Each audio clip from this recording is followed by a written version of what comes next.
Good evening, Professor. Today we're going to talk about employee benefits and how they relate to gender roles and what people prefer for their employee benefits when looking for a job. And this survey was done by the Harvard Business Review.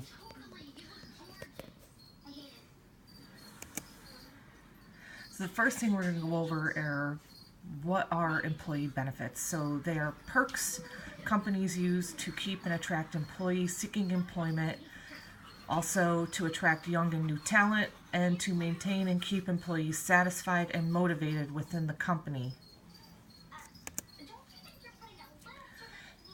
In this study, they used 2,000 U.S. workers, both men and women.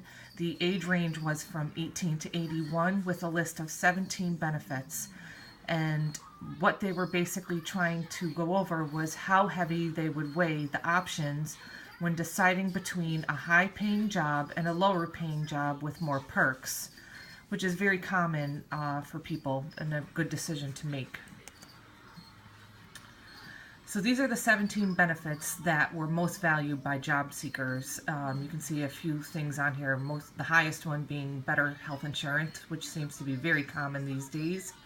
More vacation time, flexible hours, student loan assistance, maternity leave, gym. Obviously, fitness is starting to come into play. You can see snacks and coffee have gone down on the lists, and so have bonding and team events, things like that. Employee outings, retreats, those have sort of dropped down, and more the higher ones tend to be things like work from home, vacation, health insurance, and being flexible. So you can see where the family is starting to come into play now, and you have people a lot more single moms and needing more time to spend with their children and activities, and to be able to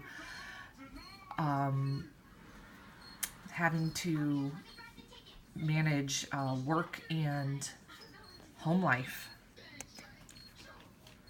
So these are some of the perks based on gender. You can see that they're pretty much the same, but for women, there's a higher percentage for each one. And maternity leave also tied with student loan assistance.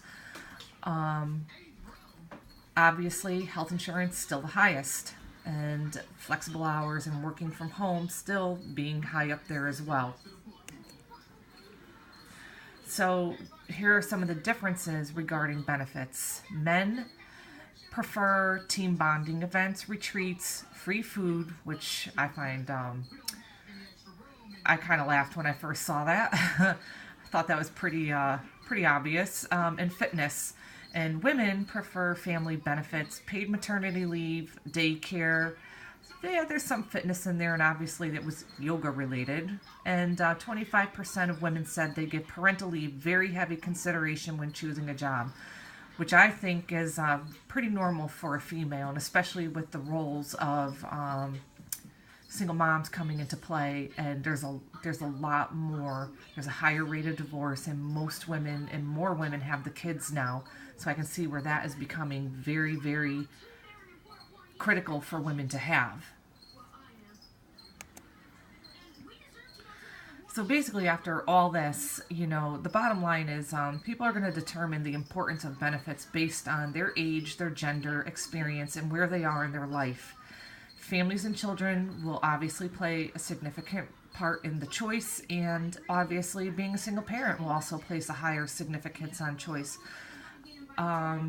What I was shocked about is I didn't see anything in here about like any summertime. I know I was shocked to see there wasn't anything like summer hours, or anything like maybe 4 days a week, working 4 days a week and having a 3-day weekend, trying to cover it that way.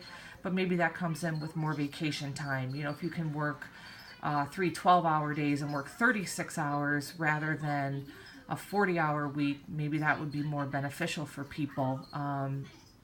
But people determine jobs based on their ages. young kids are not going to need the same kind of benefits that people with family needs, that a family would need, or a single mother. They're not going to have kids yet. So, of course, they're going to want more vacation time. What child doesn't coming into the workforce? But, you're going to see where age, gender, and experience, that is obviously, those are the things that are really going to play and determine how people choose their jobs. So this was all based on a Harvard Business Review, and there's my works cited. So that concludes the presentation. Have a good night.